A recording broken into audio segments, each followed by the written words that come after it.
शासन माता साध्वी प्रमुखाश्री जी कई बार एक राजस्थानी पद्य को फरमाती थी और उसी पद्य से मैं आज अपनी बात प्रारंभ कर रही हूँ। सो सो सूरज उगवे चंदा उग हजार, इतना चांदन होत भी गुरु बिन घोर अंधार। प्रकाश होता है, हम देखते हैं, सूर्य उदित होता है, अंधकार समाप्त हो जाता है और चारों ओर प्रकाश ही प्रकाश दिखाई देने लगता है। और रात्रि के समय में जब चंद्रमा उदित होता है तो चंद्रमा की चांदनी का प्रकाश भी चारों ओर फैलता है, लेकिन उसके द्वारा, सूरज के प्रकाश के द्वारा या चंद्रमा के प्रकाश के द्वारा हम व्यक्ति को देख सकते हैं, वस्तु को देख सकते हैं। लेकिन कवि ने एक नई कल्पना की। कवि ने कह दिया कि आकाश में सैकड़ों सूर्य उदित हो जाए, आकाश में हजारों चंद्रमा उदित हो जाए। 100 सूर्यों का और हजारों चंद्रमाओं का कितना प्रकाश होता है, हम शायद उसकी कल्पना भी नहीं कर सकते। लेकिन कवि ने कह दिया, इतना प्रकाश हो जाने के बावजूद भी यदि एक व्यक्ति को अपने जीवन में गुरु उपलब्ध नहीं होता है, गुरु की यदि प्राप्ति नहीं होती है, तो चारों ओर अंधकार ही अंधकार रहता है। गुरु हमारे भीतर प्रकाश को पैदा करते हैं, हमारे भीतर आलोक को पैदा करते हैं। महाराज जनक याज्ञवल्क्य के पास पहुंचे, प्रश्न किया याज्ञवल्क्य के सामने कि इस दुनिया में हम किससे देख रहे हैं। याज्ञवल्क्य ने उत्तर दिया, सूर्य के प्रकाश से देख रहे हैं। फिर दूसरा प्रश्न किया कि रात्रि में तो चारों ओर अंधकार होता है, वहां हम किससे देख रहे हैं। तो याज्ञवल्क्य ने कहा, यदि चंद्रमा हो तो चंद्रमा के प्रकाश से भी कुछ कुछ देखा जा सकता है।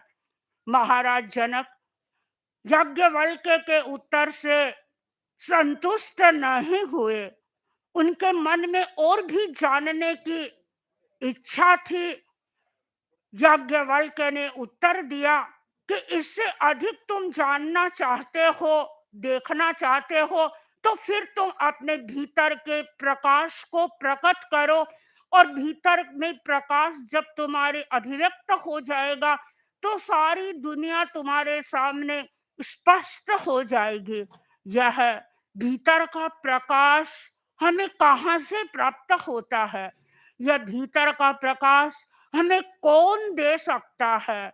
यह भीतर का प्रकाश कौन जागृत कर सकता है?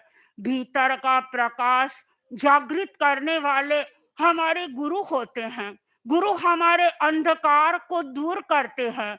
अज्ञान का जो हमारे भीतर अंधकार है, उस अंधकार का हरण करते हैं, उस अंधकार को समाप्त करते हैं और शिष्य के भीतर ज्ञान की ज्योति जलाते हैं, ज्ञान की ज्योति को प्रज्वलित करते हैं। मैं कई बार सोचती हूँ गुरु के संदर्भ में, और मुझे भी ऐसा लगता है कि सचमुच में जिस व्यक्ति ने अपने जीवन में गुरु को प्राप्त नहीं किया तो इसका अर्थ है उसने कुछ भी प्राप्त नहीं किया। गुरु के बिना ज्ञान नहीं हो सकता।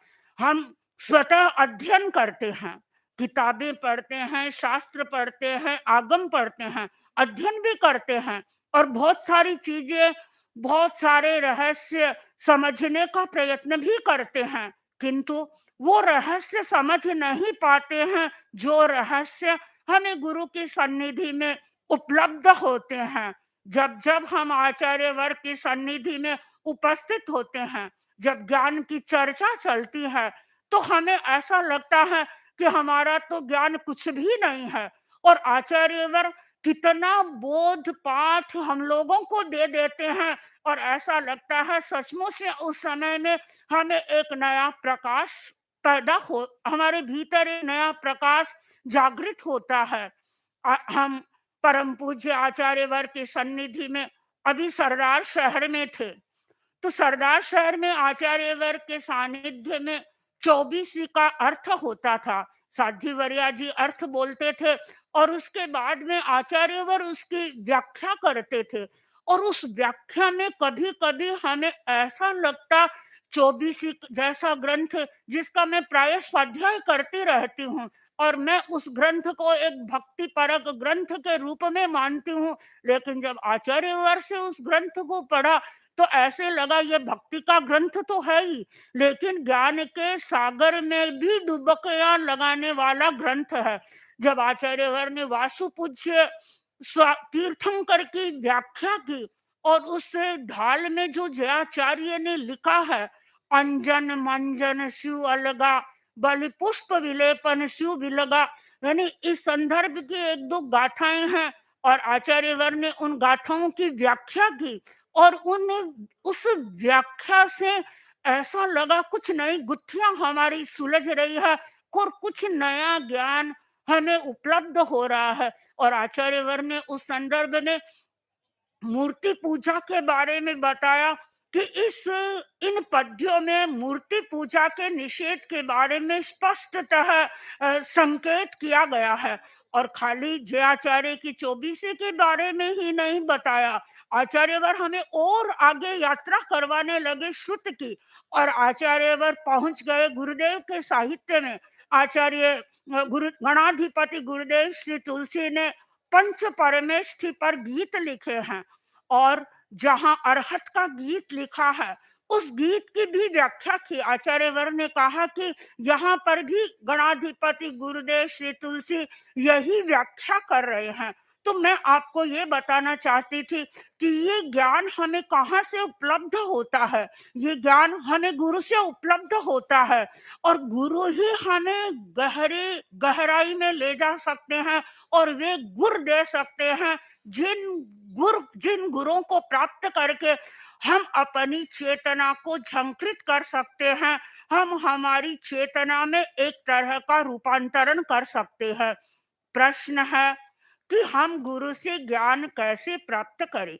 गुरु से ज्ञान प्राप्त करने के लिए जरूरी है कि हम गुरु की उपासना करें और जो व्यक्ति गुरु की उपासना करता है उसे ज्ञान के उजले उजले मोती भी उपलब्ध होते हैं। उपासना हम किसे कहते हैं? एक प्राचीन आचार्य ने उपासना के संदर्भ में लिखा है, आत्मबोधो विकासश्च गुणानां जायते यतः परिष्कारः समाधिश्च सा नामोपासना भवेत्। उपासना जब गुरु की हम करते हैं तो उससे हमें ज्ञान का बोध तो मिलता ही मिलता है, ज्ञान की प्राप्ति तो होती ही होती है, लेकिन उसके साथ साथ में आत्मबोध का जो प्रशिक्षण है वे वह भी हमें गुरु के द्वारा ही उपलब्ध हो सकता है। आम लोग बाहरी दुनिया को देखते हैं, लेकिन बाहरी दुनिया ही सब कुछ है हम नहीं कह सकते। हमारी भीतरी दुनिया में भी बहुत कुछ है और जो साधक गहराई में जाते हैं, जो ध्यान करते हैं, अनुप्रेक्षा का प्रयोग करते हैं, उन्हें पता है कि बाहर की दुनिया में क्या है और भीतर की दुनिया में क्या है। आनंद घन जी साधना कर रहे थे और साधना के दौरान उनके शिष्यों ने कहा, आप इस गुफा में बैठे हुए हैं, ध्यान कर रहे हैं, आंखें बंद की हुई है, आप बाहर पधारे और बाहर पधार करके इस दृश्य को देखे। प्रकृति का कितना सुंदर दृश्य दिखाई दे रहा है, कितने सुंदर पहाड़ हैं, कितने सुंदर वृक्ष दिखाई दे रहे हैं, कितने सुंदर फूल दिखाई दे रहे हैं। प्रकृति का सुरम्य वातावरण है, आप उस वातावरण को देखें। आनंद घन जी ने आंख खोली और उन्होंने कहा कि जो मेरे भीतर में सौंदर्य है वह सौंदर्य मुझे बाहर दिखाई नहीं दे रहा है और इस भीतरी सौंदर्य की अवगति हमें कोई देने वाला है। तो वह है हमारे गुरु। गुरु के द्वारा हमें यह आत्मबोध उपलब्ध होता है। जो व्यक्ति उपासना करता है, गुणानां विकासः जायते, उसके गुणों का विकास होता है। क्योंकि हम गुरु के प्रत्येक चर्या को देखते हैं, गुरु के हम व्यवहार को देखते हैं, वे किस प्रकार रहते हैं, किस प्रकार वे बातचीत करते हैं, किस प्रकार का उनका सारा व्यवहार है। हम बार-बार ये चिंतन करते हैं कि भई गुरु का ऐसा व्यवहार है तो हमारा व्यवहार कैसा होना चाहिए। तो हमारे भीतर में गुणों का विकास होता है। गुरु को हम सुनते हैं, प्रवचन सुनते हैं और प्रवचन में अनेक बार आचार्यवर अनेक बातों को फरमाते रहते हैं और हमें ऐसा लगता है कि सचमुच में हमारे साधु जीवन को और अधिक परिपक्व बनाने में ये सारी बातें सहयोगी बनती है। तो उपासना के द्वारा व्यक्ति के गुणों का विकास होता है। और तीसरी बात बताइए, परिष्कार है। जो व्यक्ति उपासना करता है उसके भीतरी वृत्तियों का परिष्कार होता है और परिष्कार का सबसे बड़ा साधन बनता है गुरु। हम गुरु की उपासना करते हैं, हम गुरु के सामने बैठते हैं, गुरु स्वयं ऊर्जा संपन्न होते हैं और शिष्य के भीतर यदि किसी प्रकार का कोई विकार होता है तो वह विकार भी धुल जाता है, वह विकार भी दूर हो जाता है। चाहे काम का विकार हो, चाहे क्रोध का विकार हो, चाहे मान का विकार हो और चाहे माया का विकार हो। गुरु की ऊर्जा के द्वारा हमारे भीतर के जो विचार हैं वो विचार परिष्कृत होते हैं, हमारा स्वभाव परिष्कृत होता है और हमारी आदतें हैं वह परिष्कृत होती है। जो व्यक्ति उपासना करता है वह व्यक्ति समाधि को प्राप्त करता है। व्यक्ति जी रहा है आधि, व्याधि और उपाधि के बीच में, इन सब से परे जाकर हमें समाधि का अनुभव करना है और परम पूज्य आचार्य वर्ग के पास में हमें समाधि की अनुभूति होती है, हमें शांति की अनुभूति होती है। केवल हम साधु साधियों को नहीं, आम आदमी जो आचार्य वर्ग के चरणों में आता है, आचार्य वर्ग की उपासना करता है, उसे भी समाधि की अनुभूति होती है।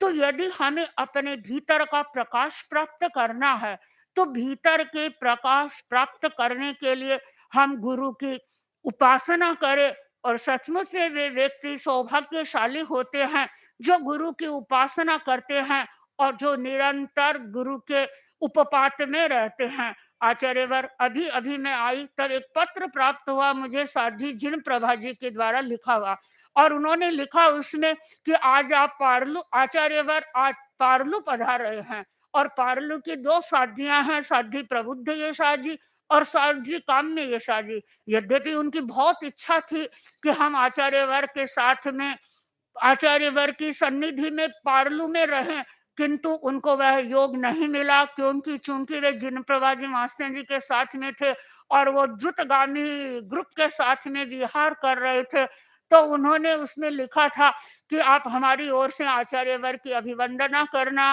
अभिवन तो आचार्यवर आज मैं उन दोनों साथियों की ओर से भी आप श्री का अभिनंदन कर रही हूँ, आप श्री का आप श्री की वर्धापना कर रही हूँ और सभी लोगों से यह अवश्य कह रही हूँ कि आप गुरु की अवश्य उपासना करें और केवल उपासना ही नहीं करें, उपासना करके कुछ प्राप्त करने का प्रयत्न करें और प्राप्त करके उसको हृदयंगम करें जिससे कि भीतर का प्रकाश प्राप्त होगा। ओम अर्थ।